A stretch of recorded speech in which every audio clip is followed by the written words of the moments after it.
Okay, so database instance startup. This is probably the first topic we should have done, maybe. So how do we first start up the database? On the Unix prompt, we are going to say export Oracle SID is equal to focus1. Okay. Yeah, thanks, man. It's getting hot now. Yeah. Export Oracle SID is equal to focus1. Then you are going to type the command SQL plus /as sysdba. We need to talk more about this command also. In single quotes or in double quotes, you are going to put /as sysdba. This is the way to log into a database as user sys. And you must be logged in as user sys to do the basic operations like shutting down the database and starting up the database and certain other things.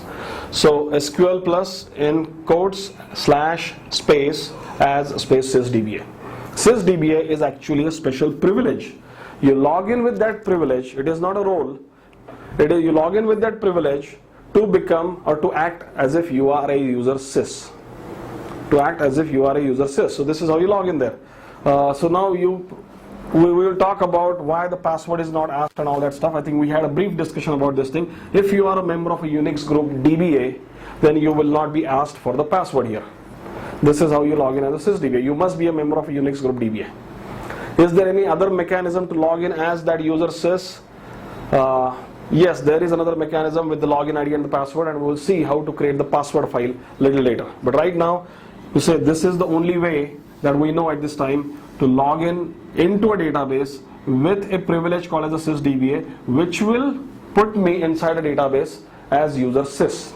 So I'm going to do this thing at the Unix prompt. Suddenly I will get a Unix prompt here, and if I type the command show user, I will get the answer as sys. That means I am logged in as user sys, the most powerful user here.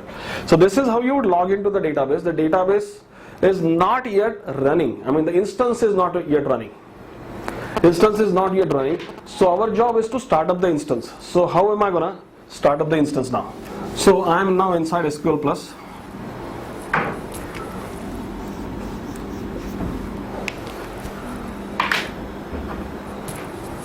I am now inside SQL plus, and I am going to type the command startup. When I type the command startup, what happens? At that time, Oracle is going to read the SP file in the DBS directory. SP file, which SP file? In this case, SP focus1.ora. Why? Because focus1 is my Oracle SID, and it will read that file if it is there. That is the default behavior. This is how Oracle works. It will read that file. Whatever init.ora parameters are there in that file, based on the values, let us say SGA target is set to 300 in that SP file there. Suddenly Oracle will, based on that parameter, start up the database. This is how it will work first. If the SP file is not there in that DBS directory, then Oracle will search for the P file. That is the second option. Oracle will search for the P file, and the name of the P file will be init focus1.ora. This is the SP file. This is the P file. So first, this one, if it is not there, then this one, and if that is also not there, then it's gonna stop working. In that situation, if our SP file is also not there, if our P file is not there, if it is somewhere else, then what can we do? We can execute the startup command with startup P file is equal to, and in single quotes you can specify the actual startup command, or you can say startup file SP file is equal to, and you can give the whole path. So this is another way we have to start up a database if our SP file or P file is in a different directory. If both files are present, then SP file is used, P file is not at all read. So this is the standard thing. Now the SP file is read, all the init.ora parameters are read from the SP file, and then what happens? The very first important initialization parameter is what is called as a control files.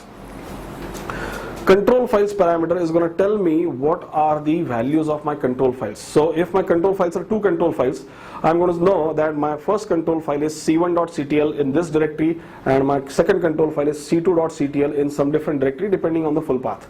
So now I know where my control files are. So this information along with so many init.ora parameters is now known to me. Me means the process of starting the database. Based on that, the first step is initially start the SGA. The size of the SGA is based on the SGA target parameter, and then start the initialization processes. These are the 5 processes: DBWR, checkpoint, PMON, SMON, LGWR, all that stuff. So this is the instance will start up, and that control files are identified. Where those control files are based on the locations provided in the P file. So the first thing is, as I said, read SP file. Why SP file? Because that has to be present first. Read SP file. Understand the name of the control file from there.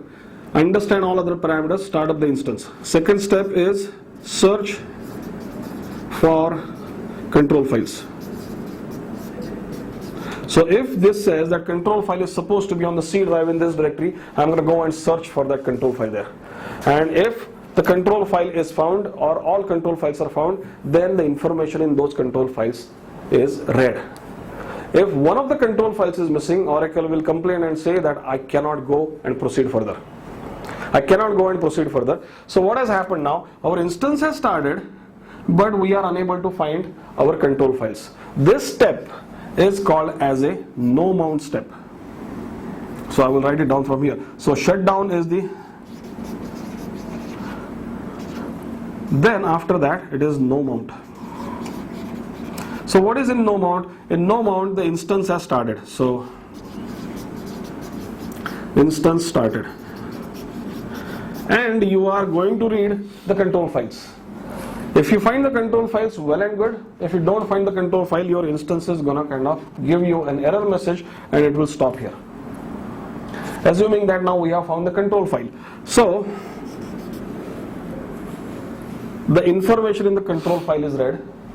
The information in the control file is read. Now what kind of information is there in the control file? The information in the control file is the names of the data files, the names of the redo log files, the names of the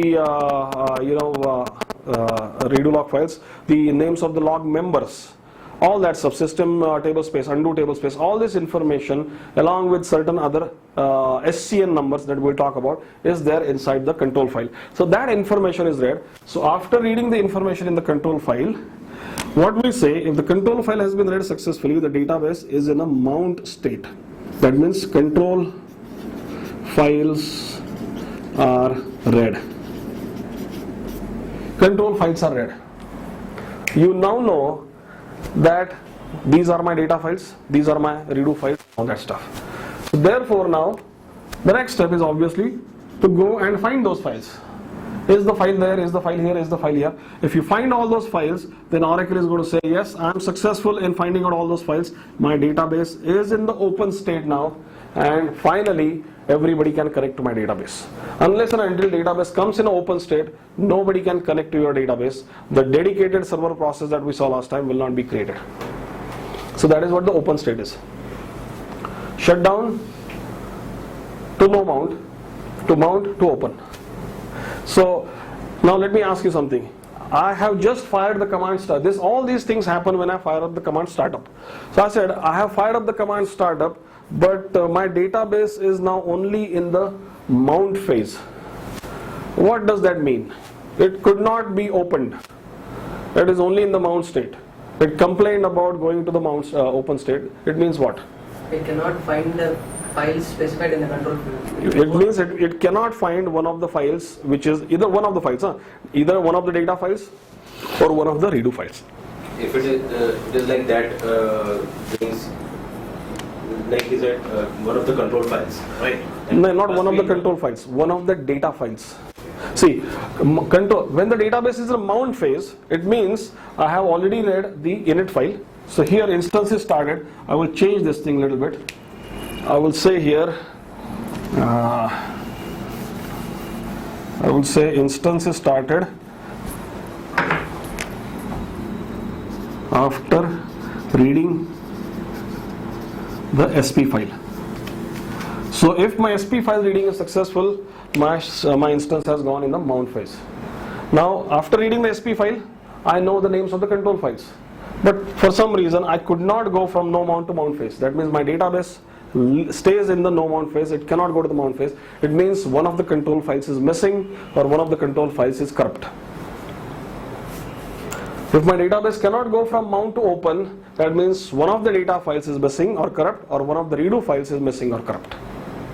If my database cannot even go to the no mount phase, it means what? That I am not able to find the SP file, I am not even to find the P file. From shutdown to no mount, when this instance started, and we come from shutdown to no mount, right? This is the startup process, yeah. Okay, if, for no mount to mount, we have to read all the control files. All the control files. Okay, then it means it's not even in the mount state if one of the control files are getting something. Database cannot go into the mount state if one of the control files is missing or corrupt.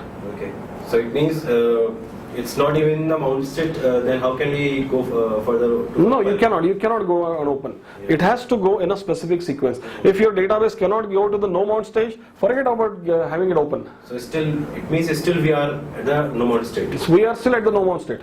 It has to go from this to this. So it's like you are climbing up the ladder. You first go on the first floor, then on the second, then on the fourth. If the first floor you cannot go, there is absolutely no way, don't even think about going to the third floor and the fourth floor.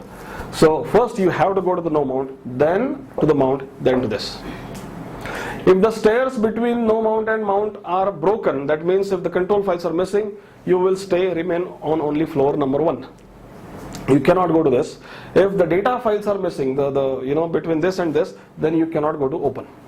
And if you cannot go to open, that means if you cannot go to the third floor, that means nobody can connect to your database.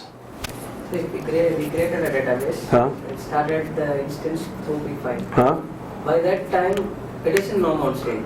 You said that it will go and read the control file. So that is the time control file is created. Okay, now yesterday when we created the database, okay, that was a different process. Why it was a different process? Because we did not have the control files, we did not have the data files, we did not have redo files. Nothing was there. So what was our choice? If you do not have the second floor and the third floor, all you can do is go up to the first floor. You can only go up to no mount. That's why you had to fire the command startup no mount. No, by that time control file is created. For moving to mount stage. No, when the control file is created? Startup no mount? When we give startup mode, no. Okay. After mount stage it is created. No. Yesterday's database creation process was like this. You went and you started up the database in a no mount phase, and it successfully went to the no mount stage. Why? Because you had created the SP or the P file now. In your case, yesterday it was a P file. So you created the P file, and that means you have built the first floor, and that's why you were able to go over here. You could not go to the next floor because control files were not there, data files were and redo files were not here. So what did you do? At this point here, you fired up a command called as create database. That create database command created the second floor, the control files, and created the third floor, which is the data files, and it went up all the way. It opened up the database. So create database command was very instrumental, and it did the mounting, that means created the control files and created the data files and redo files, and not just over there, it opened up the database to everybody. And that is only done the first time. Second time now you have everything created, so the second time you are just going to say startup. So it will go from the first to second to the third phase.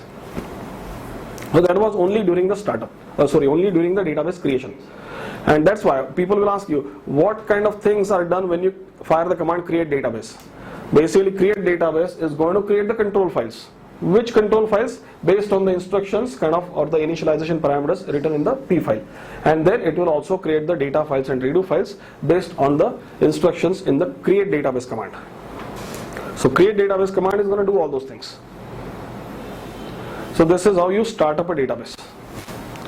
This is how you start up a database. This is the simplest thing. It can get a little complicated during the recovery process. We will just see it is not just the names of these data files which are checked. The information also in that data file is checked. Each and every header of that data file is checked. I think last time somebody did an experiment. They deleted one of the data files. Okay, they deleted one of the data files. The name of the data file was abc.dbf. Obviously, when the data file was deleted, data and they fired up the startup command. What happened? Database went into the no mount phase, it went into the mount phase, and it could not get opened because one of the data files was missing. Then what did that fellow do? He said, okay, that file is missing. He created this file in VI, or he touched a file. So the file was there. So now he said, there is a file, why is my database not starting up? The real thing is that just because the file is there with the same name, it does not mean the database will start up. The file has to be the actual real file. During the startup process, the header of that data file is checked to see if this is a real data file or not. Actual content should be. Not all the contents, the header. The header will, if the header is correct, it shows, okay, this is a data file for database 11G release 2, and it is for this database and all that stuff. Quite a few things. SCN number is one of the very important things that is checked in that header of the data file, and then the database will open up. So just having any file with the same name is not going to cut it. So this is very important from the recovery point of view, because I will tell you, in the recovery process we are going to talk about the same thing. If you lose one of the control files, how do you do the recovery? Then at that time we should definitely know that if I have lost the control file, I cannot even go to the mount phase. If I have lost one of the data files, I cannot open the database. If I have lost the SP file, I cannot even go to the mount phase. These are the standard simple things that we need to memorize and understand, because they will be required in the recovery scenarios. So this is how the startup process happens. Shutdown is the ground floor, first floor, second floor, third floor. You cannot go from 1 to 3rd directly without going to the second floor. What is the path for SP file? What is the path for SP file? The default. You said for SP file we just fire a command like create SP file from P file. P file. So create SP file from P file. It will create that in the DBS directory. DBS in DBS in Oracle Home. Oracle Home. Yeah.